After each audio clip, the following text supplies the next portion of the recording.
तो हम लोग पॉलिटी में देख रहे थे, हमने देख लिया है पॉलिटी का भाग 1 देख लिया, भाग 2 में नागरिकता दी गई है ना। भाग 2 में क्या दिया गया?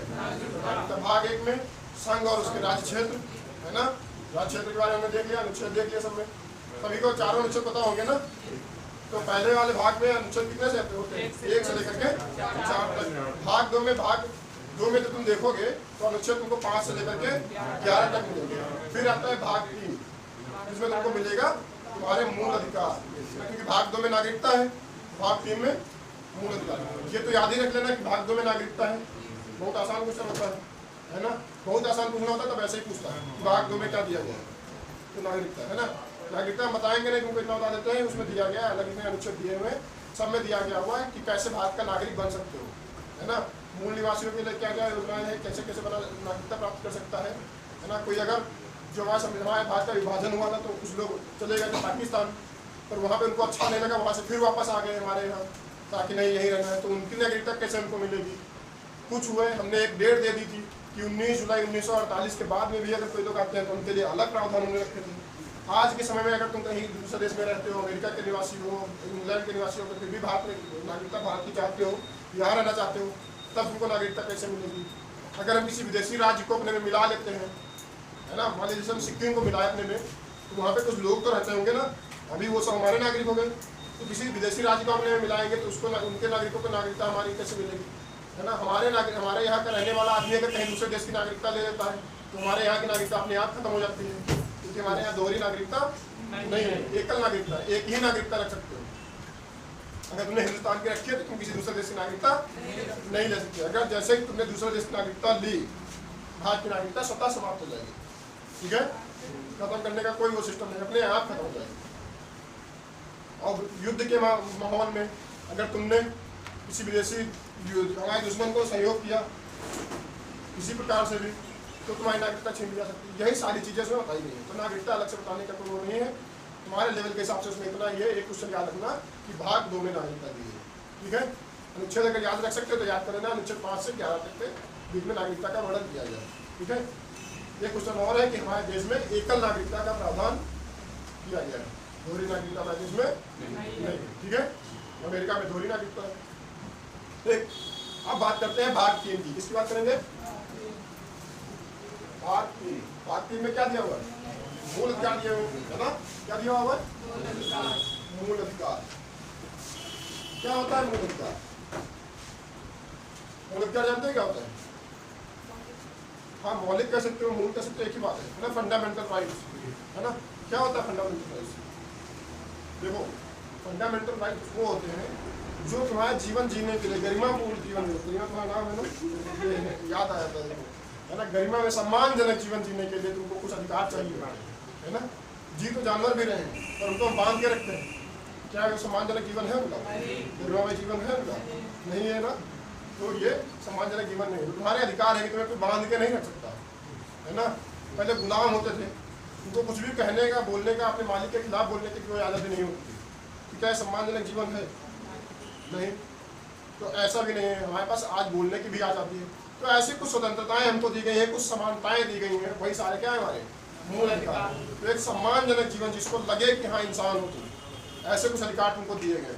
तुमको आज समझ में नहीं आता है कि तुम्हारे मूल अधिकार क्या है, क्योंकि तुम लोग वही देखते हैं जब से पैदा हुए तो तुमको सारे अधिकार मिल रहे हैं। तुमको लगता है कि ऐसा ही होता है, तो होंगे ही, है ना।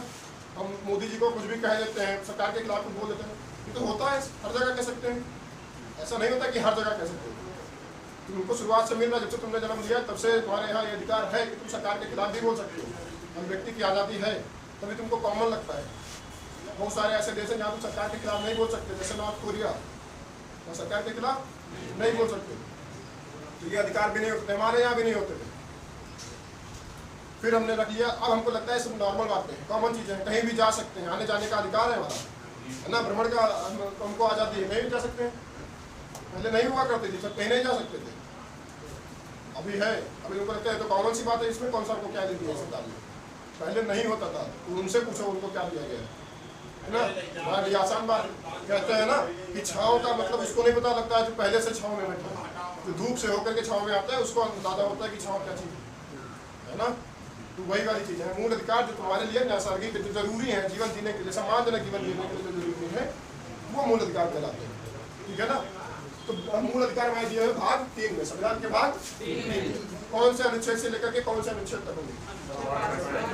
तो मूल अधिकार दिए हुए हैं अनुच्छेद 12 से लेकर के 35 तक, है ना। तो अनुच्छेद 12 से 35 तक तुमको देखने को मिलेगा मूल अधिकार, है ना। अब एक एक अधिकार देखते हैं, एक अनुच्छेद देख लेंगे क्योंकि ये इंपॉर्टेंट टॉपिक है, तो इसको डिटेल में पढ़ लेंगे थोड़ा, क्योंकि इससे कुछ तो ज्यादा आते हैं। तो पहला देखेंगे अनुच्छेद पहला कौन सा है? अनुच्छेद पहला 12 है। कौन सा अधिकार? पहला अनुच्छेद कौन सा है? अनुच्छेद 12। अनुच्छेद 12 में क्या बताया गया? इसे इनका कहना है कि समानता का अधिकार, है ना।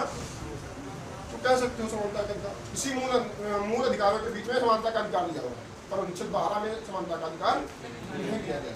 इसमें बताया गया है राज्य क्या होता है, केवल इसी भाग के लिए, भाग 3 के लिए परिभाषित किया गया है कि राज्य क्या है। इसमें क्या कहा गया है? इसमें राज्य को परिभाषित किया गया है। राज्य को क्या किया गया? परिभाषित किया गया है ना। इसके लिए भाग 3 के लिए, मतलब केवल इसी के लिए, मूल अधिकारों में ही राज्य किसको कहा जाएगा, है ना। बार बार पूरी लंबी चौड़ी बात तो कही नहीं जाएगी कि फलाने आदमी तुमको ये अधिकार देंगे, ढमकाने आदमी तुमको अधिकार देंगे।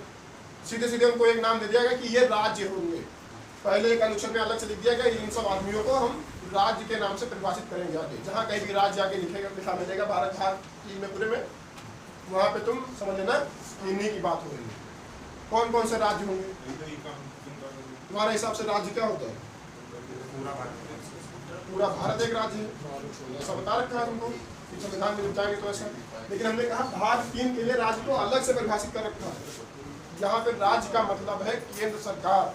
राज्य का मतलब क्या है? केंद्र सरकार। राज्य का मतलब क्या है? केंद्र सरकार।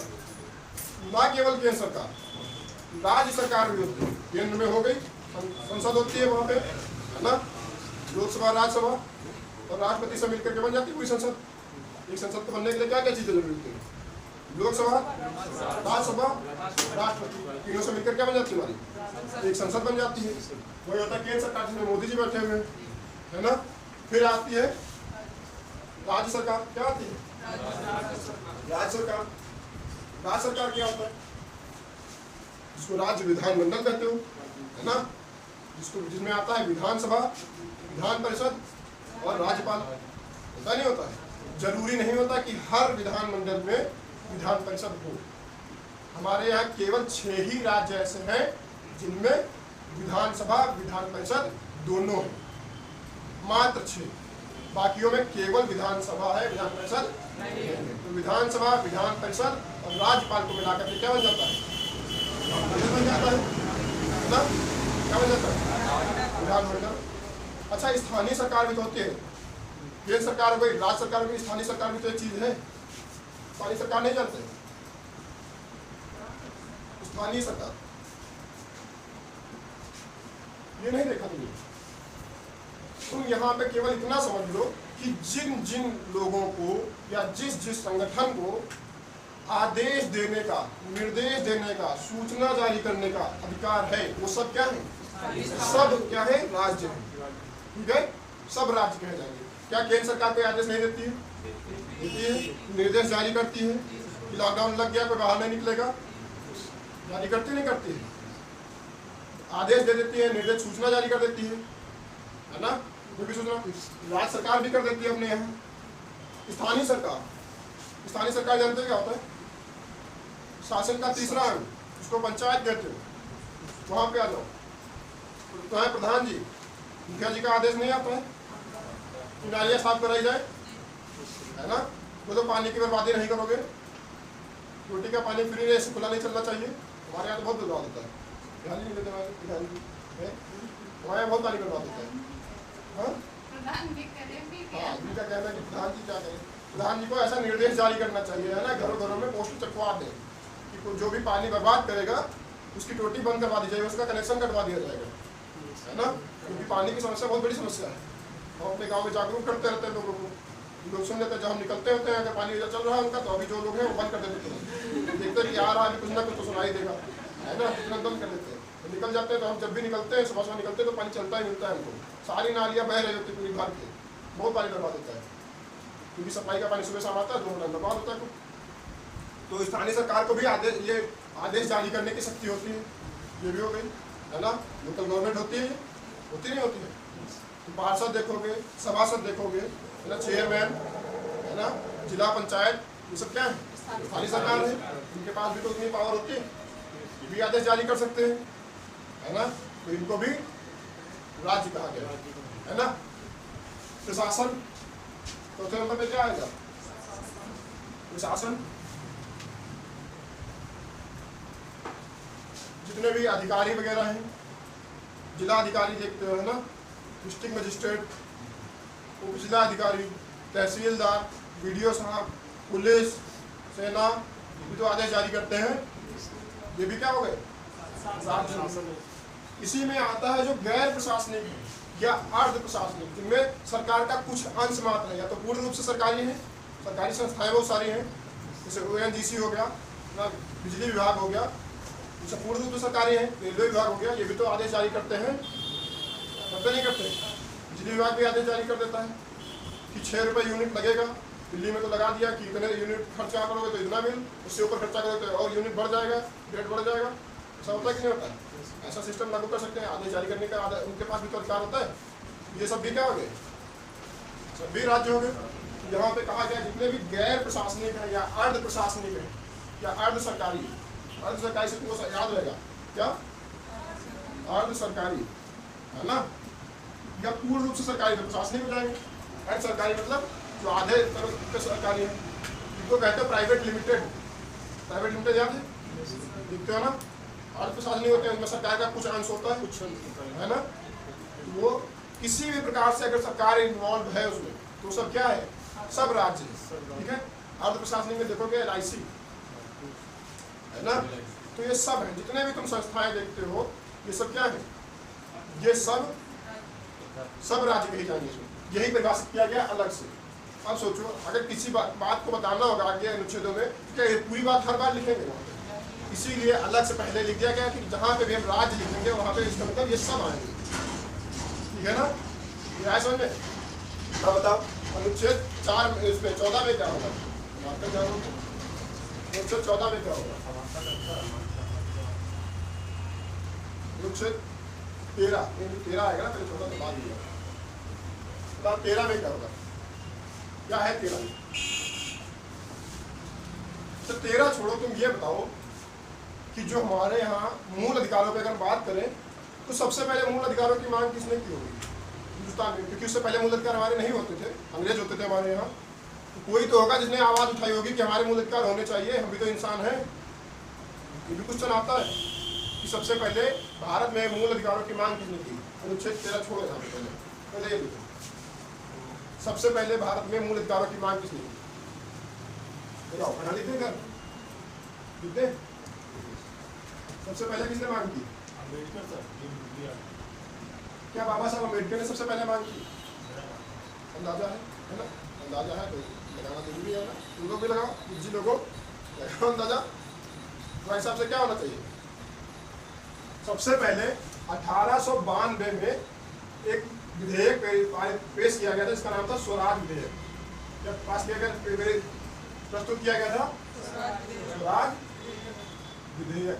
स्वराज विधेयक किसने पेश किया था? बाल गंगाधर तिलक ने। उसी में सबसे पहले मांग की गई थी कि हमारे भी कुछ अधिकार होने चाहिए। क्या होने चाहिए? तो किसने सबसे पहले मांग की? बाल गंगाधर तिलक ने, है ना। तुमसे अगर पूछा जाए हिंदुस्तान में यानी भारत में सबसे पहले मूल अधिकारों की मांग किसने की? किस प्रस्ताव में? स्वराज विधेयक में। कब मांग की गई? 1892 में, है ना। पर अंग्रेजों ने ये बात इनकी नहीं मानी और उनको हमारे मूल अधिकार नहीं दिया, हमारा शोषण करते रहे। फिर बात आई 1931 में हुआ ये कांग्रेस का अधिवेशन। बोले बता सकते हो कौन सा अधिवेशन है, कहाँ पे हुआ था? 1931 का कांग्रेस का अधिवेशन। अधिवेशन समझते क्या? कांग्रेस की मीटिंग होती थी, हर साल पे एक मीटिंग बुलाई जाती थी, सभी नेताओं को बुलाया जाता था और किसी एक कॉमन चीज पे बातें की जाती, चर्चा की जाती थी। कि अगली बार हम क्या मांग रखेंगे, कैसे देश को आज़ाद कराएंगे, क्या मैं देश में अच्छा होना चाहिए। इसलिए मीटिंग होती थी, है ना, साल में एक बार। तो 1931 में जो अधिवेशन हुआ, जो मीटिंग हुई कांग्रेस की, उस वाली मीटिंग की अध्यक्षता कौन कर रहा था, ये कहाँ पे हुई थी, बता दें, बताओ। छोटा सा क्वेश्चन है, नॉर्मल सा, बहुत ज़्यादा कठिन नहीं है, भी नहीं बता सकते, बहुत फेमस है ये, कराची अधिवेशन। कौन सा अधिवेशन है, कराची अधिवेशन। अच्छा, इस अधिवेशन की अध्यक्षता कौन कर रहा था, बोलो। कराची अधिवेशन की अध्यक्षता किसने की थी 1931 में, सरदार पटेल। किसने की थी, सरदार पटेल ने इस अधिवेशन की अध्यक्षता की थी। इसमें भी मांग की गई थी और इसमें मांग स्वीकार की गई थी, मूल अधिकारों की मांग इसमें की गई थी और इस मांग को स्वीकार भी कर लिया गया था। अब तुम बताओ इसमें मांग किसने की होगी, अगर आदमी पूछ दिया जाए कि कराची अधिवेशन में मूल अधिकारों की मांग किसने करी, प्रस्ताव किसने रखा, अभी भी नहीं बता सकते। हमने नाम लिखा है, अध्यक्ष ये है, तो मांग कौन करेगा, नहीं, इन्होंने नहीं किया, हम जानते थे, लोगों का बात तो याद होगा। प्रस्ताव रखा नेहरू ने, है ना, जवाहरलाल नेहरू, जवाहरलाल नेहरू इन्होंने रखा। याद करो डेट, 26 जनवरी 1930, मूल स्वराज दिवस सबसे पहले नेहरू ने मनाया था। मतलब नेहरू की एंट्री हो चुकी थी, इनके अब्बू जान तो पहले से थे, पंडित जवाहरलाल, वो पंडित मोतीलाल नेहरू, वो तो पहले से थे। इनकी एंट्री भी नई नई हुई है, ये अभी नए नए आए हैं कांग्रेस में, है ना, तो कुछ ना कुछ तो करेंगे। इन्होंने क्या किया, सबसे पहले जो मांग रखी, इन्होंने क्या किया, मूल अधिकारों की मांग इन्होंने की, है ना, और इनकी ये मांग स्वीकार कर ली गई। क्या कर ली गई, सबसे पहले अगर मूल अधिकारों को स्वीकार, मूल अधिकारों की मांग की स्वीकार किया गया तो कहाँ पे किया गया, कराची अधिवेशन में रखा गया। क्या अंग्रेज स्वीकार करेंगे बात, ना, अंग्रेज तो कर ही नहीं सकते। कांग्रेस का अधिवेशन हो रहा था, कांग्रेस के लोगों ने बात स्वीकार की थी कि हाँ हमारे भी मूल अधिकार होने चाहिए, है ना। कांग्रेस उस समय की सबसे बड़ी पार्टी, है ना, उसने एक प्रस्ताव रखा गया इस अधिवेशन में, और इस प्रस्ताव को रखा किसने, पंडित जवाहरलाल नेहरू ने रखा। इस अगर पूछा जाए इस अधिवेशन की अध्यक्षता कौन कर रहा था, तो सरदार पटेल। हुआ कहाँ पे था, तो कराची में। अगर सन पूछा जाए तो 1931, है ना। इतना लिखो, फिर बात करते हैं अनुच्छेद 13 की। अब अगला कौन सा अनुच्छेद हो जाएगा, अनुच्छेद 13 हो जाएगा। अब बताओ 13 में क्या होगा, पहले राज्य को परिभाषित कर दिया गया, अब बताया जाएगा कि राज्य क्या क्या कर सकता है और क्या क्या नहीं कर सकता है। तो इसमें सबसे पहले बता दिया गया कि राज्य सरकार मतलब जो अनुच्छेद 12 में लिखा गया, जो भी राज्य कहाँ बताया गया, तो कहा गया जो राज्य सरकार है वो मूल अधिकारों के उल्लंघन वाला कोई भी ऐसा कानून नहीं बना सकती, ना ही कोई पहले बना वाला कानून लागू रख सकती है। ऐसा कानून जो पहले से बना हो और वो मूल अधिकारों का हनन कर रहा हो तो वो कानून लागू नहीं होगा, और ना ही आगे कभी बनाया जा सकेगा ऐसा कानून। ये किसमें लिखा है, अनुच्छेद 13 में। अनुच्छेद 13 में क्या लिखा है, राज्य सरकार से मतलब वही जो अनुच्छेद 12 में लिखा गया कुछ बातें, है ना। तो राज्य सरकार क्या कर सकती है, मूल अधिकारों के उल्लंघन वाला क्या कर सकते हैं, मूल अधिकारों के उल्लंघन करने वाला कोई कानून नहीं बना सकती, है ना। कोई कानून नहीं बना सकती, ठीक है ना। कानून बनाने का अधिकार तो संसद के पास है ना। कोई देश में कोई कानून लागू करना है तो संसद बनाएगी कानून, है ना। वहाँ पे विधेयक रखा जाएगा, पारित हो जाएगा, अधिनियम बन जाएगा। तो केंद्र सरकार के पास, संसद के पास ये होते ही शक्ति कि पूरे देश के लिए कोई कानून बना सकती है। वैसे ही सेम शक्ति होती है राज्य सरकारों के पास भी। राज्य सरकार में संसद नहीं होती है, वहाँ पे विधानमंडल होती है। तो विधानमंडल के पास भी ये इतना अधिकार होता है कि राज्य में लागू करने के लिए कोई कानून बना सकती है, पर उसके लिए बाध्यता लगा दी गई कि कोई भी कानून ऐसा नहीं होना चाहिए जो मूल अधिकारों का हनन करे या उनका उल्लंघन करे, है ना। इसमें यह भी कहा गया पहले के बहुत सारे कानून हैं जो अभी भी लागू रहेंगे। क्या पहले के जो कानून हैं वो अभी भी लागू रहेंगे। तुम देखोगे आईपीसी तो सुना है ना, ये पिनल कोड है ना, कब बना ये? 1860 में। कब बना? 1860 में बना था आईपीसी। अभी भी लागू है। तब अंग्रेज थे हमारे पर शासन कर रहे थे। कब बना था ये आईपीसी? तब से चल रहा है, अभी तक चल रहा है। हमने इसको नहीं खत्म किया। जो ठीक है उसको थोड़ी ना खत्म करेंगे, जो खराब चीजें वो खत्म करेंगे। तो हमने कहा कोई पहले से भी बना कानून हो वो भी लागू रहेगा, बस शर्त क्या है? मूल अधिकारों के हनन करने वाला नहीं होना चाहिए, है ना। तो कहा ये जो कॉन्स्टिट्यूशन है, संविधान है हमारा, क्या है? जो संविधान है इसके लागू होने से पहले या लागू होने के बाद, लागू होने से पहले का या लागू होने के बाद का कोई भी ऐसा कानून लागू नहीं रहेगा जो मूल अधिकारों का हनन करेगा या उनका उल्लंघन करेगा। ये संविधान लागू होने की डेट देख ली गई। संविधान लागू कब हुआ? 26 जनवरी 1950। 1950 से तो बहुत पहले का है ये, 1860 का है, लगभग 90 साल पहले का है ये, तब भी चल रहा है। लेकिन हमने क्या कहा कि पहले का भी कानून लागू रहेगा अगर वो मूल अधिकारों का उल्लंघन नहीं करेगा। बाद में भी बनाएंगे हम, बहुत सारे कानून हमने बाद में बनाए। हमने कहा बाद में भी हम देखेंगे जो भी कानून बनेंगे मूल अधिकारों के उल्लंघन नहीं करने चाहिए, है ना। अगर उल्लंघन करते हैं तो क्या होगा? अगर कोई कानून ऐसा संसद पास कर देती है, मोदी जी को लग जाए कि हम तो पूर्ण बहुमत पा गए, जो चाहेंगे वो कानून बना देंगे। बहुमत ही तो चाहिए, संसद में उनकी पूर्ण बहुमत है तभी तो सरकार बनी है। अब वो जो चाहे वो कानून पास करा ले। मोदी जी को लगे कि हम कोई भी कानून बना देंगे, हम लोगों की बोलने की, अभिव्यक्ति की आज़ादी खत्म कर देंगे, तो सरकार के खिलाफ नहीं बोल सकते, क्या वो कर सकते हैं? नहीं। तो क्या कहा कि बाद में भी कोई ऐसा कानून नहीं बनाया जा सकता जो मूल अधिकारों का उल्लंघन करे, ठीक है ना, या उनका हनन करे, ठीक है। ऐसा कोई कानून नहीं बनाया जा सकता, ठीक है। अगर कोई बनाता है तो क्या किया जाए? तो इसका कोई ना कोई तो संरक्षक होना चाहिए जो इसको बचाए मूल अधिकारों को। अगर सरकार इतनी ज्यादा एम्पावर हो गई कि सारी की सारी सीटें जीत ले, है ना। लोकसभा में टोटल कितनी सीटें? लोकसभा की टोटल सीटें उत्तर प्रदेश से खाली नहीं पूछ रहे जी, बताओ। 545 सीटें। अब कोई सरकार ऐसी हो जाए जो 500 सीटें अकेले जीत ले, उसका तो पूर्ण बहुमत आ जाएगा, टेंशन ही नहीं।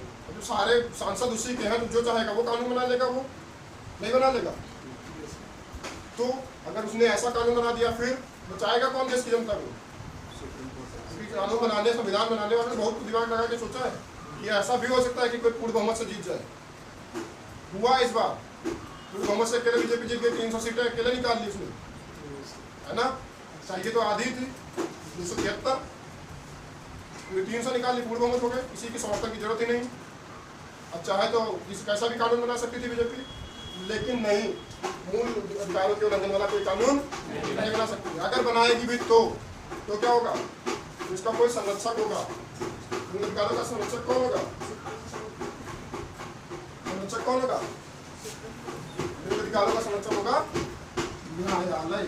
क्या होगा? न्यायालय। अगर कभी भी कोई भी कानून ऐसा बन जाता है जो जनता के हित में नहीं है या मूल अधिकारों का नहीं, यहाँ पे तो डायरेक्ट मूल अधिकारों की बात की गई है अनुच्छेद 13 में, लेकिन अगर कोई ऐसा भी कानून बन जाता है जो जनता के हित में नहीं है तो भी सुप्रीम कोर्ट उस पर अपना वर्डिक्ट सुना सकती है, उस कानून को खारिज कर सकती है, सिरे से खारिज, खत्म, टाटा बाय बाय, नहीं रह सकता वो, रह सकता वो कानून, ठीक है।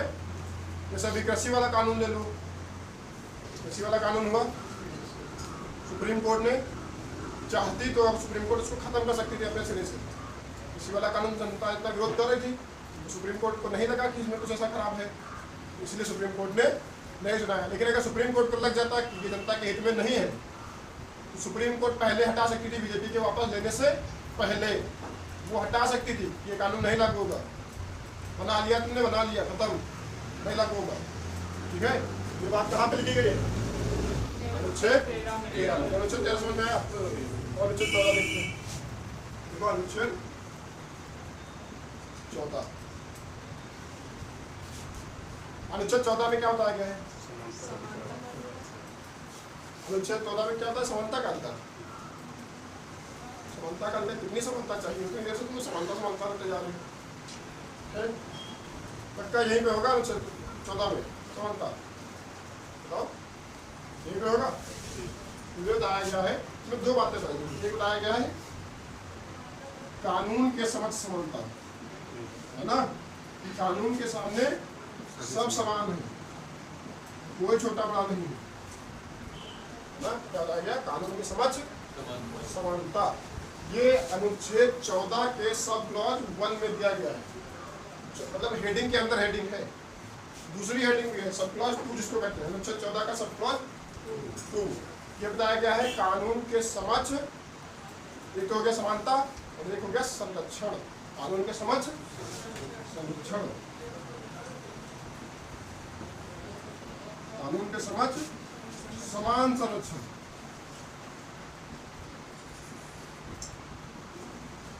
दो बातें कही गई।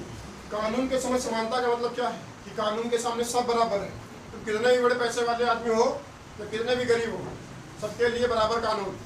ये नहीं होता कि अमीर आदमी है तो एक किसी को एक चाटा मार दिया तो उसको छोड़ दिया जाएगा, गरीब आदमी पर मारेगा चाटा तो उसको जेल हो जाएगी, ऐसा कुछ नहीं है। इसका साफ साफ एग्जाम्पल तुमको देखने को मिलेगा। सलमान खान, काला हिरन मारा उसने, है ना, बहुत पैसे वाला आदमी है। राजस्थान में जोधपुर में जाकर के उसने काला हिरन मारा। टेरिटोरियल एरिया आ रहा था जोधपुर का, उसके ऊपर केस हुआ जोधपुर के सत्र न्यायालय में। चाहता तो वो मुंबई में रहता है, वहां अपना केस ट्रांसफर करा सकता था, बहुत पैसा है उसके पास, है ना, पर आज भी उसको केस लड़ने के लिए जोधपुर आना पड़ता, सारा काम छोड़ देते। समझे नहीं समझे? कितना भी पैसे वाले आदमी हो उससे कोई फर्क नहीं पड़ता, कानून के सामने तुम सब लोग बराबर हो, ठीक है। और एग्जाम्पल तो सामने बहुत बढ़िया है, मतलब चाहता तो सलमान खान वहाँ मुंबई में अपना केस चलवा सकता था, पर ऐसा नहीं हुआ। ये सबसे अच्छा एग्जाम्पल हो गया कानून के समक्ष समानता का। ये हमने लिया कहाँ से?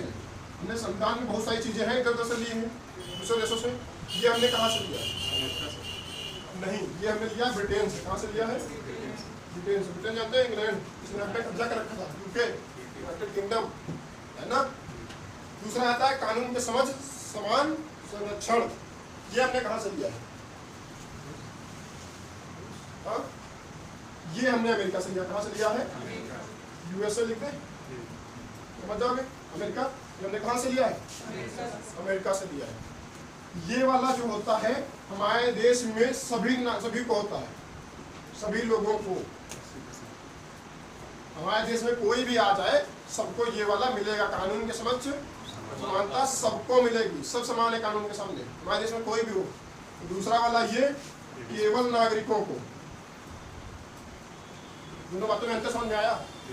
ये यहाँ का नागरिक होना चाहिए, उसको उसी को मिलेगा कानून के समक्ष समान संरक्षण। ये वाला सभी लोगों को। कोई घूमने के लिए आ गया, अमेरिका का आदमी है, इंडिया में घूमने आ गया, उसने कोई अपराध कर दिया तो भी उसके सामने सबके साथ समानता रहेगी, भेदभाव उसके साथ भी नहीं किया जाएगा, है ना। जो अमेरिका का बाहरी आदमी है तो उसके साथ भेदभाव कर ले, अत्याचार कर ले उसके साथ, ना, कुछ नहीं। कानून के सामने सब बराबर है, लेकिन समान संरक्षण की बात है। तो हाँ, अपने नागरिकों को कानून के समक्ष, जितने भारतीय नागरिक हैं उनको समान संरक्षण दिया जाएगा। विदेशियों के साथ में ये लागू नहीं होता है। तो अनुच्छेद 13 और 14 समझ में आए अच्छे से? दोनों में 14 में 2 सब क्लॉज है। 14 का sub clause 1, sub clause 2। Sub clause 1 में क्या है? समानता है, दूसरे में संरक्षण। समानता हमने लिया ब्रिटेन से, संरक्षण हमने लिया अमेरिका से। अभी तक हमने जितने अनुच्छेद देखे उसमें केवल यही बात की गई थी कि राज्य क्या होंगे, राज्य क्या करेगा, क्या नहीं करेगा, है ना। अनुच्छेद 12 में हमने देखा कि राज्य होंगे क्या, और 13 और 14 में हमने देखा कि क्या काम कर सकता है और क्या नहीं कर सकता है। अब आती है लोगों की बारी कि लोगों को क्या क्या अधिकार होंगे। बहुत प्रकार के अधिकार हैं, समानता का हो सकता है ना, स्वतंत्रता का हो सकता है, ऐसे अलग अलग अधिकार हैं। तो अब स्टार्ट होते हैं समानता का अधिकार, जिसकी तुम बार बार चर्चा कर रहे थे कि समानता चाहिए, है ना। तो समानता के अधिकारों की बात करते हैं। यहाँ से स्टार्ट होता है समानता का अधिकार। कोई लोग बता सकते हो समानता के अधिकार के बारे में चर्चा कौन से अनुच्छेद से लेकर कौन से अनुच्छेद तक की गई होगी? 14 से 18 तक। क्या बात, बता लिया हो जाए इनके लिए, आप लोग क्या बात है। अनुच्छेद 14 से लेकर के 18 तक, है ना। अनुच्छेद 14 से लेकर के 18 तक समानता के बारे में बात की गई। है ना। मतलब 14 में भी समानता के बारे में बात मिलेगी, 15 में भी मिलेगी, 16 में भी और 17 और 18 में भी, है ना। ज़्यादा जल्दी तो 14 तो हमने देख लिया, देखा नहीं देखा, वहाँ पे समानता हमने देखी, कानून के समझ समानता। अब हम लोग 15 देखेंगे, अनुच्छेद 15। 14 तो हमने देख ही लिया अभी, अनुच्छेद 15। बताओ कोई लोग तुक्का लगा अनुच्छेद 15 में क्या होगा?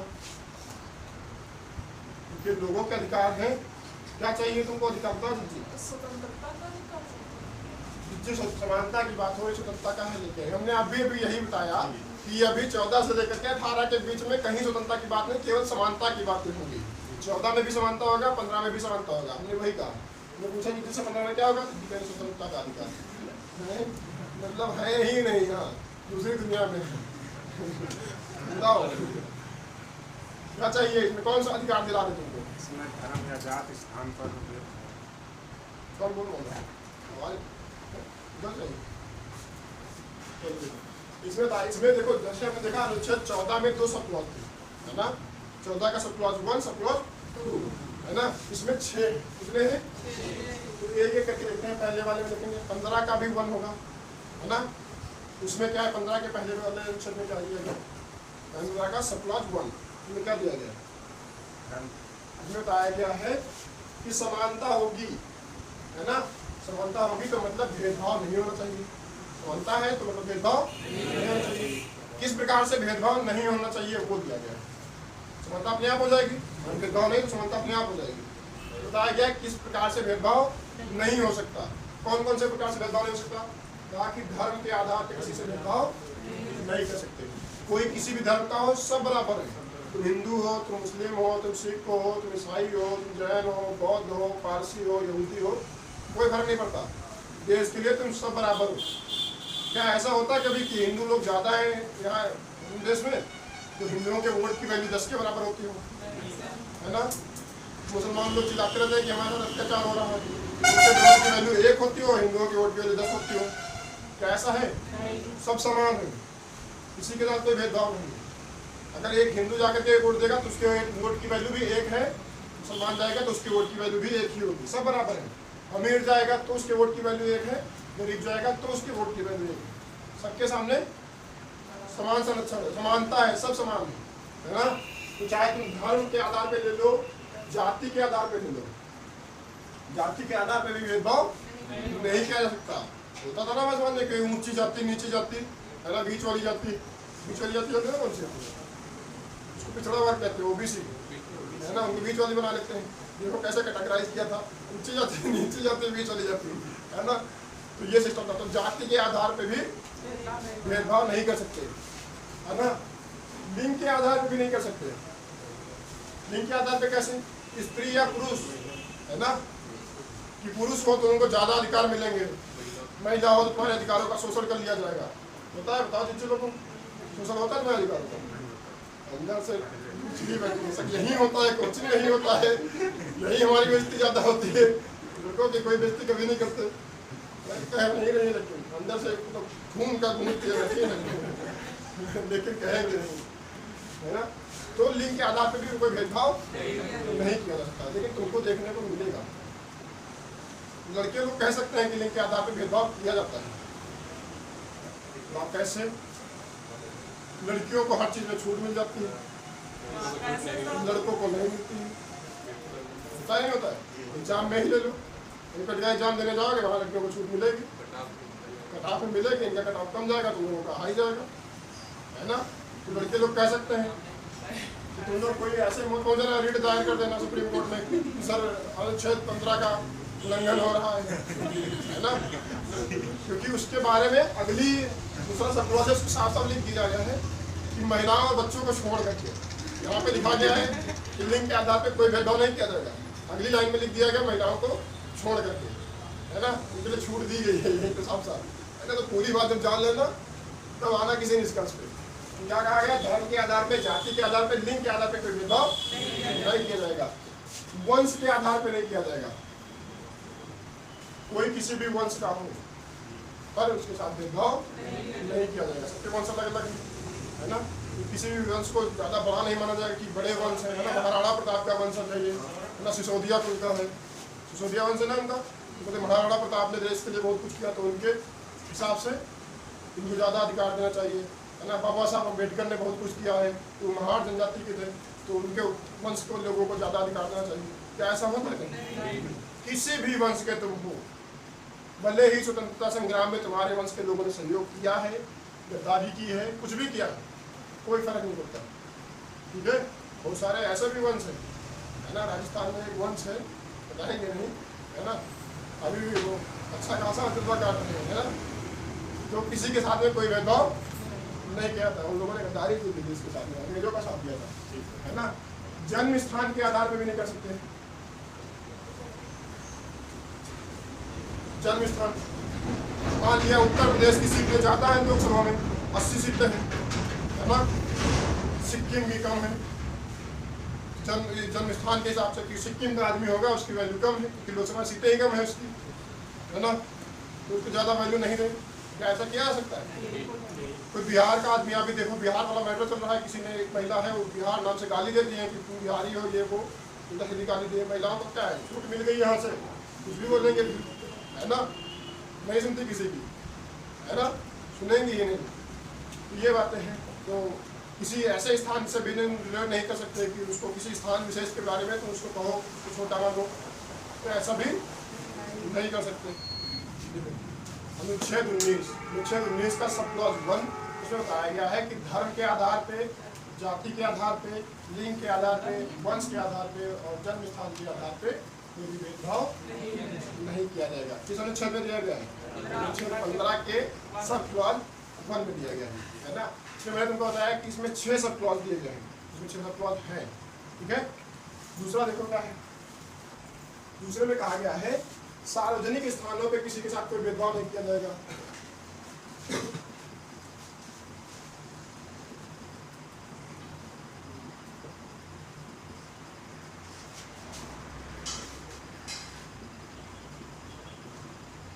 सार्वजनिक स्थानों पर भेदभाव का निषेध किया गया कि सार्वजनिक स्थानों पर किसी के साथ में कोई भी भेदभाव नहीं किया जाएगा। कैसे? कोई भी सार्वजनिक स्थान जैसे होटल वगैरह हो गया, वहाँ पे सभी जा सकते हैं, है ना। जैसे सरकारी कार्यालय है, अस्पताल है, किसी के साथ में कोई भेदभाव नहीं किया जाएगा। अस्पताल में कोई भी मरीज जाएगा, सबके बराबर, सबका ट्रीटमेंट सबका बराबर होगा, है ना। कोई ऐसा नहीं है कि कोई ऊंचे कुल का है तो उसको पहले ट्रीटमेंट दे देंगे, है ना, कोई अमीर है तो उसको पहले ट्रीटमेंट दे देंगे, गरीब वाले को ध्यान नहीं देंगे, तो ऐसा नहीं है। सरकारी अस्पताल में जाओगे सबका बराबर ट्रीटमेंट है ना। तो अगर तुमको कहीं लगता है, देखने को मिल जाएगा तुमको, है ना, वास्तविकता अलग होती है, वास्तविकता से इसका लेना देना बहुत दूर दूर का नहीं होता है। वास्तविकता में देखने जाओगे तो जो पैसा वाला है उसकी इज्जत ज़्यादा होती है ना, वो वास्तविकता है। और तुम इसके खिलाफ एक्शन ले सकते हो, है ना, मुद्दा बना सकते हो ये, पर संविधान में साफ साफ ये लिखा गया है कि किसी प्रकार से कोई भेदभाव नहीं किया जाएगा। फिर सब क्लॉज 3 देखोगे, सब क्लॉज 3 में लिखा गया है कि स्त्री और बच्चों के लिए विशेष प्रावधान है।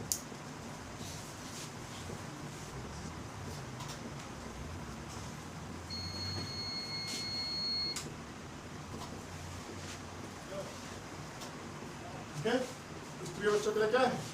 विशेष प्रावधान किया गया है। स्त्रियों में तुमने देखा कि इनको छूट मिल जाती है, तुम्हारे यहाँ मिलती नहीं मिलती, तो इंटर का एग्जाम देने जाओगे तो इनको छूट मिलेगी, है ना, कटाव कम जाएगा इनका, लड़कों का ज़्यादा हाई जाएगा, तो स्त्रियों को छूट दी गई है। ये इसमें लिख दिया गया है, स्त्रियों को मिलनी चाहिए छूट, बच्चों को मिल जाती है। तुमने देखा होगा ट्रेन में, बसों में, सरकारी बसों में रोडवेज जाती है ना, तो बच्चों का टिकट आधा लगता है, तुम नहीं कह सकते कि बच्चे का आधा काटा हमारा भी आधा कटो, है ना, हम भी आधा खरीद देंगे, तो ऐसा नहीं होता है ना, कि इनके लिए विशेष प्रावधान किए जा सकते हैं, ठीक है ना। सीट के लिए, हाँ, सीट के लिए भी महिलाओं को देखो, देखो ये देखो दुख निकल रहे हैं अंदर से, ये अंदर इनके भरी पड़ी है, आक्रोश इतना है सब है। कह रहे सर हमारे लिए कोई सीट नहीं होती है, हम पहले पहुंच जाए बैठ जाए, महिलाएं बाद में आती तो भी उठा देती हैं, उठो ये हमारी सीट पर देखो, महिलाओं क्या हटा देती हैं, हटा देती नहीं हटा देती, ये पीड़ित आदमी है, ये चुका है सारी समस्या है ना, दिक्कतें हो चुकी हैं तभी तो बता रहा है। पीड़ित आदमी देखो पीड़ित होगा तो वही तो अच्छे से बता सकता है अपनी पीड़ा, है ना, तो ये सारी सिस्टम है। अब देखो मैं सब क्लास 4 में क्या दिया गया है, सब क्लॉज 4 देखोगे तो यहाँ पे जो SC/ST लोग हैं, अनुसूचित जात के जो लोग हैं, अनुसूचित जनजाति के जो लोग हैं, इन दोनों के लिए शैक्षणिक संस्थानों में विशेष प्रावधान किए गए हैं। किसके लिए?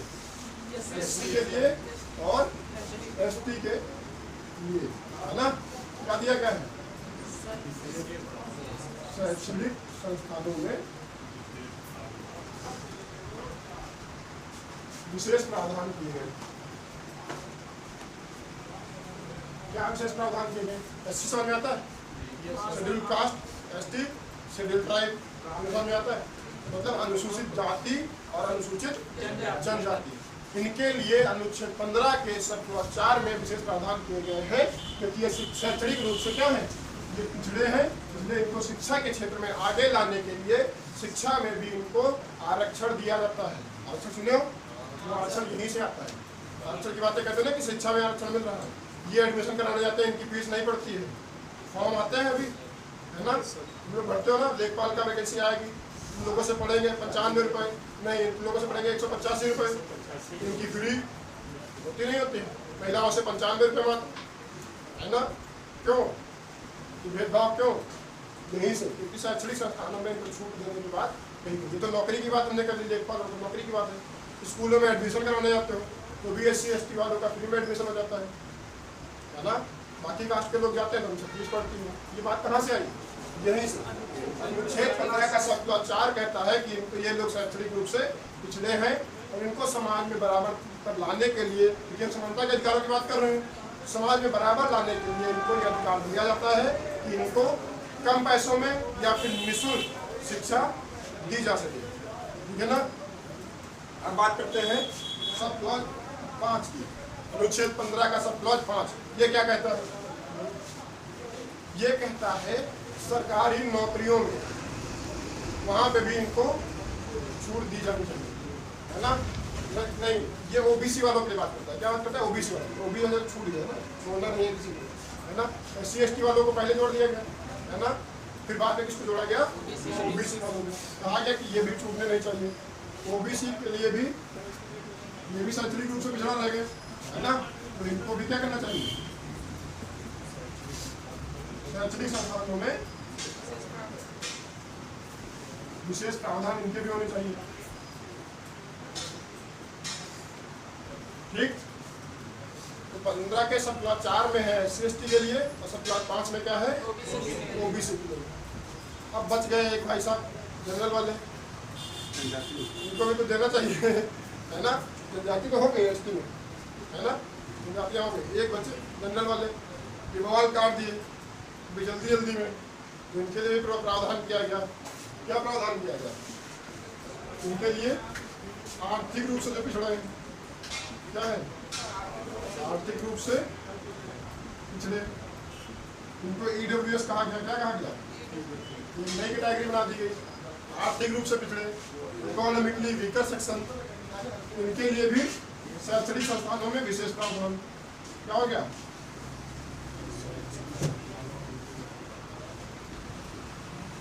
विशेष प्रावधान इनके लिए भी हो गया। ये सिस्टम।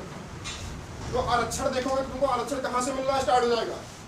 अनुच्छेद 15 से। अनुच्छेद 15 के सब क्लॉज 4 में तुम देखोगे तो वहाँ पे तुमको मिलेगा SC/ST मिलेगा। अच्छा 3 में देखोगे तो स्त्रियों की जगह पूछा जाए आरक्षण की बात कहाँ पे की गई?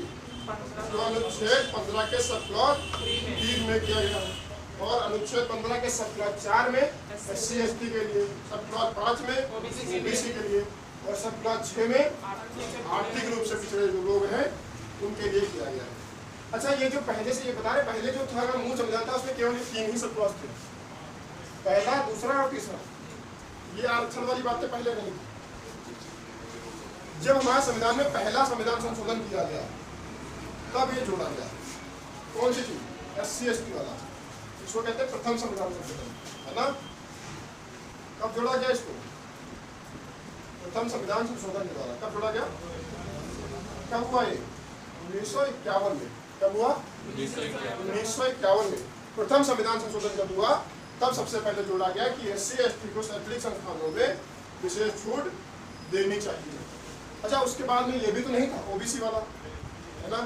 SC/ST वालों को छूट मिल गई तो ये भी आगे कहने लगे कि पिछड़े तो हम भी हैं, हमारा तो नाम ही है ना पिछड़े वर्ग, पिछड़े तो हम हैं ही, तो हमको भी मिलना चाहिए आरक्षण।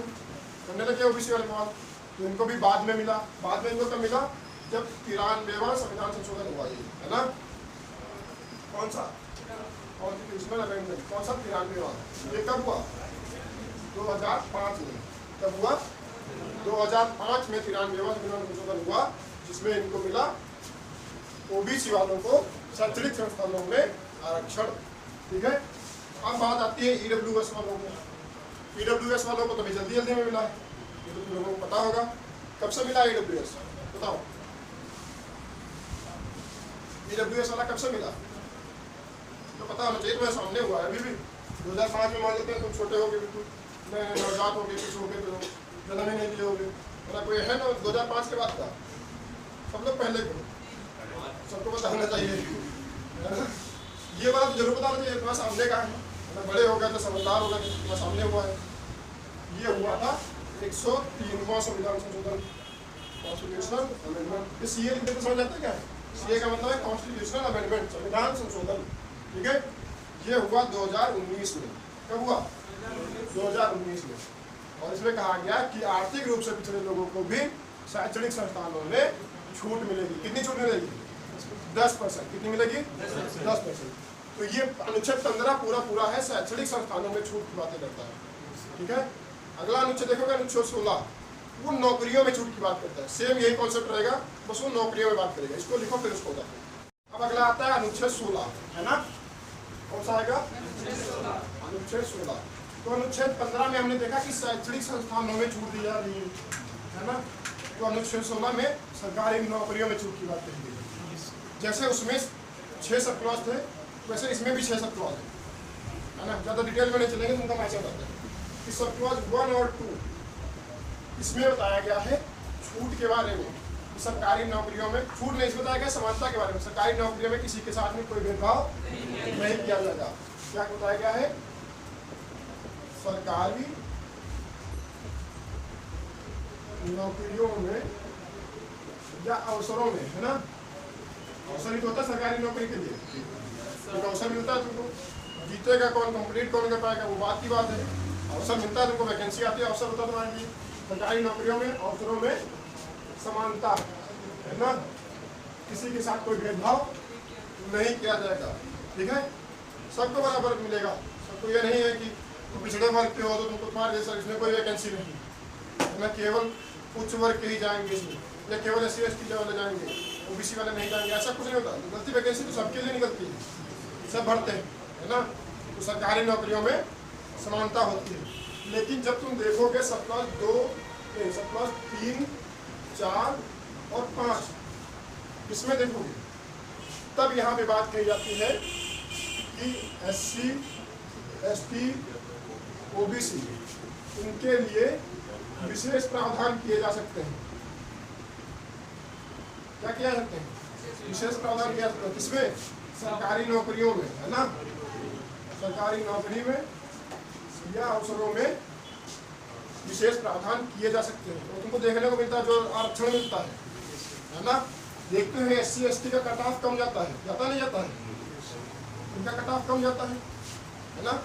जनरल का कट ऑफ ज़्यादा जाता है, इनका हाई जाता है, देखने को मिलता है।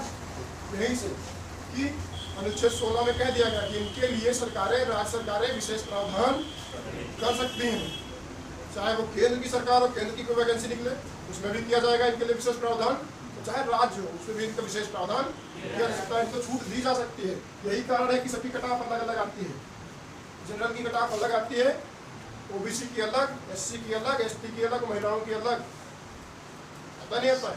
महिलाओं के लिए तो वही कह दिया गया, शैक्षणिक संस्थानों में वहाँ छूट होगी, यहाँ पे भी कह दिया गया, है ना? अब देखो 3, 4, 5 में देखने को मिल गया, लेकिन एक बच गया सब क्लॉज 6। हमने कहा था 6 सब क्लॉज इसमें भी होंगे, और 6 16 का सब क्लॉज 6 इसमें भी कहा गया। इसमें क्या कहा गया? ये भी बाद में जोड़ा गया। जैसे वहाँ 15 में 6 था, 15 में 6 था तो वहाँ EWS को शैक्षणिक संस्थानों में छूट थी। यहाँ 16 में 6 है तो यहाँ EWS को सरकारी नौकरियों में छूट होगी। क्या होगी? EWS को सरकारी नौकरियों में विशेष प्रावधान, है ना? सरकारी नौकरियों में विशेष प्रावधान, ये बात कही गई है कहाँ पे? अनुच्छेद 16 के सब क्लॉज 6 में। ईडब्ल्यूएस को कितना मिलता है सरकारी नौकरियों में? 10% आरक्षण मिलता नहीं मिलता है? मिलता नहीं मिलता है? 10% आरक्षण मिलता है ईडब्ल्यूएस को। ये बात कहाँ से आई? अनुच्छेद 16 के सब क्लॉज 6 से आया है ना। बाकियों में कहा गया 3, 4 और 5 में कहा गया SC, ST और OBC को सरकारी नौकरियों में विशेष छूट दी जाएगी।